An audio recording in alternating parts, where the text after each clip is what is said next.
Assalamualaikum warahmatullahi wabarakatuh. Perkenalkan, nama saya Wahyu Satria Gunawan, NIM 192111169. Di sini saya selaku pemateri keempat, yaitu membahas tentang relevansi pemikiran tokoh, yaitu tokoh Abdullah Said, yang berasal dari buku Abdullah Said, Al-Quran Abad 21, Tafsir Kontekstual, Bandung, PT Mizan Pustaka 2015, dan dari jurnal Hermeneutika volume 9 nomor 1 Juni 2015 yang berjudul Interpretasi Kontekstual Abdullah Said, sebuah penyempurnaan terhadap gagasan tafsir Fazlur Rahman. Dalam buku ini dapat kita lihat bahwa Abdullah Said seperti menjelaskan kembali atau melengkapi tentang apa yang telah dikemukakan oleh Fazlur Rahman. Sebelum membangun prinsip tafsirnya, Abdullah Said dalam hal ini terlebih dahulu menetapkan sebuah dasar atau fondasi yang menopang gagasan tafsir kontekstualnya, yaitu wahyu. Konsep wahyu menurut Abdullah Said sangat kental terpengaruh oleh konsep Rahman, terutama pada penekanan aspek psikologis dan historis dari wahyu. Abdullah Said mengakui bahwa Al-Quran merupakan wahyu Tuhan yang diturunkan pada Nabi Muhammad. Dalam hal ini, menurut beliau, wahyu di sini perlu adanya kontekstualisasi yang mana dapat mempermudah mufasir untuk menemukan dan memahami makna yang terkandung dalam wahyu tersebut. Dalam hal ini, wahyu memiliki kaitan yang begitu erat dengan makna yang terdapat dalam kerangka kontekstual tersebut. Langkah awal untuk mengeksplorasi gagasan mengenai makna adalah sebuah pemahaman bahwa Al-Quran merupakan sebuah aksi yang komunikatif dan memiliki tujuan tertentu. Meski banyak teori mengenai makna tersebut, akan tetapi sebuah teori itu melampaui ruang lingkup pembahasan untuk bisa dijadikan kerangka, dengan mempertimbangkan bahwa teori ini tidak berkaitan secara langsung dengan diskusi pada pembahasan ini. Meski setiap teori mengenai makna dapat menjelaskan satu atau beberapa aspek dari makna, namun tidak ada satu teori yang mampu berperan secara sempurna atau lengkap. Dalam hal ini, perhatian utama seorang tokoh mufasir kontekstual yaitu berusaha mengaitkan makna sebuah teks Al-Quran tertentu sebagaimana ia dipahami oleh penerima wahyu pertamanya pada awal abad 7 Masehi di Mekah dan Madinah menuju konteks yang baru ini bersifat politik, sosial, agama, budaya, hukum, atau ekonomi. Para mufasir yang mengadopsi pendekatan ini bertujuan untuk terus memperbarui pesan asli teks Al-Quran dalam kaitannya dengan berbagai situasi, waktu, tempat, dan lingkungan yang baru. Al-Quran sendiri menyatakan bahwa ia dikomunikasikan pada umat manusia dalam bahasa Arab sebagai petunjuk. Seorang mufasir kontekstual juga mengakui bahwa Al-Quran adalah sebuah alat komunikatif yang memiliki kehendak Tuhan, yang mewakili kehendak Tuhan. Oleh karena itu, setiap pembahasan atas makna ini membutuhkan suatu kesadaran yang begitu mendalam atas konteks di mana pesan tersebut dikomunikasikan. Berdasarkan hal ini, makna bisa muncul dari berbagai hubungan antara yang berfirman dalam kurung Tuhan, kemudian pesan, pihak penerima, dan konteks di mana pesan itu diberikan untuk pertama kalinya. Hubungan antara setiap entitas tersebut berkontribusi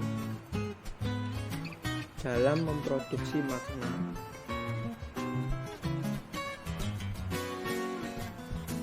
Hal ini, para mufasir bisa memberikan pemahaman dan spekulatif akan konteks asli wahyu. Akan tetapi, makna Al-Quran akan tetap terus cair dan memiliki perubahan. Namun, ada sebuah tingkat stabilitas dalam makna yang secara historis tersemat atau disematkan kepada Al-Quran, karena mereka adalah makna-makna yang muncul dalam masyarakat penerima wahyu pertama dan ditransmisikan melalui berbagai teks, praktik, narasi, dan yang lain. Dalam hal ini, beberapa elemen bisa saja menjadi tidak penting dan menjadi penting. Hal tersebut dipengaruhi oleh berbagai perubahan dalam penekanan yang signifikan.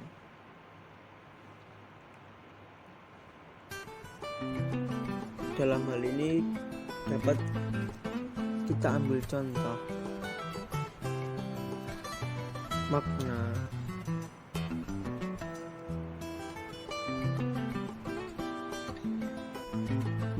dari konteks makro, yaitu isu kesetaraan gender,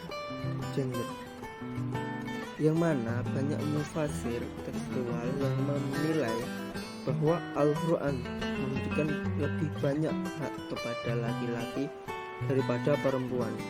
Pendekatan tekstual ini sangat bergantung pada tafsir pramodern mengenai beberapa teks Al-Quran. Meski pandangan kesetaraan yang tidak setara ini bisa menjadi diterima pada masa pramodern dan mungkin sejalan dengan konteks makro periode tersebut, para pengusung tafsir kontekstual berpendapat bahwa konsep makro saat ini sangat berbeda dengan konteks makro pramodern, sehingga diperlukan penafsiran segar atas teks-teks Al-Quran yang telah digunakan pada masa pramodern untuk menjustifikasi ketidaksetaraan kaum perempuan.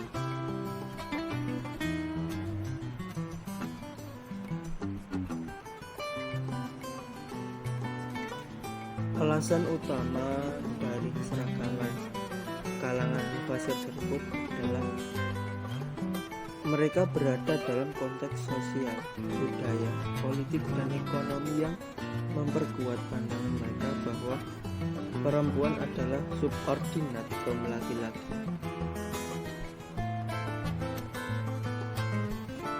Demikian juga di dalam masyarakat, berbagai kesempatan pendidikan bagian besarnya adalah untuk laki-laki.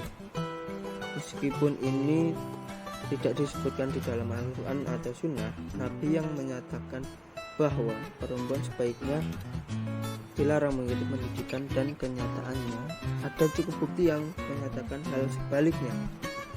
Norma-norma dan nilai-nilai sosial, politik, ekonomi, dan keagamaan masyarakat Muslim terwujud dalam wilayah kebudayaan timur dekat Yaman dahulu yang lebih besar.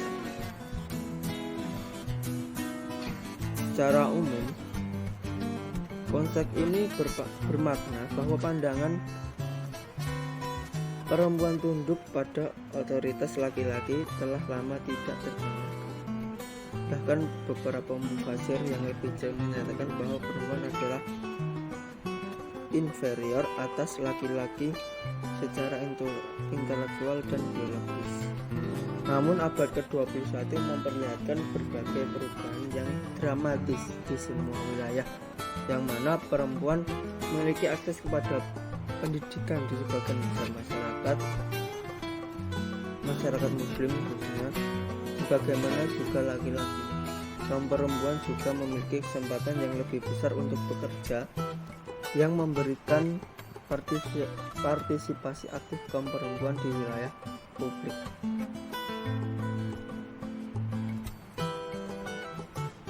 Konsep makro yang seluruhnya berdampak pada masalah penafsiran Al-Quran secara keseluruhan dan khususnya atas Al-Quran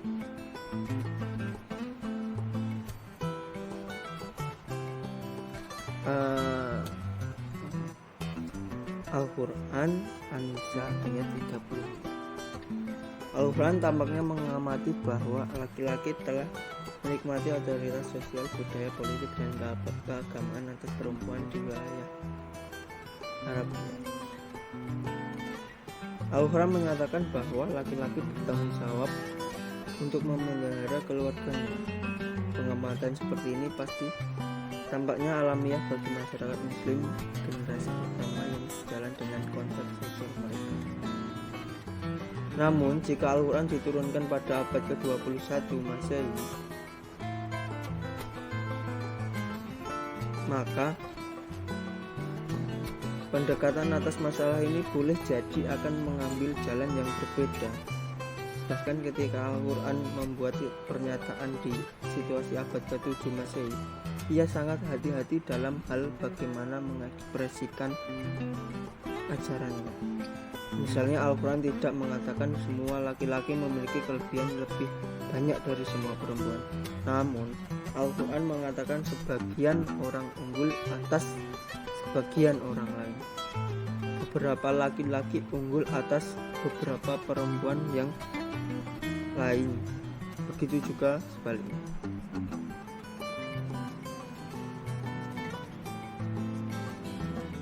Dalam hal ini dapat kita tarik kesimpulan bahwa Abdullah Sa'id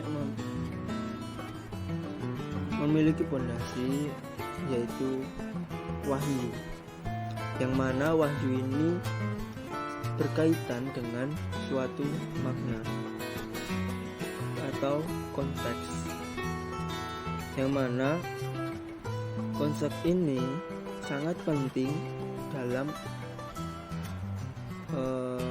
penafsiran suatu ayat untuk menghasilkan makna yang sangat dapat dipahami sehingga dapat memunculkan kemaslahatan bagi umat. Sekian presentasi dari saya. Apabila ada kurang lebihnya, saya mohon maaf. Wabillahi taufik wal hidayah wa ridha wal inayah. Wassalamualaikum warahmatullahi wabarakatuh.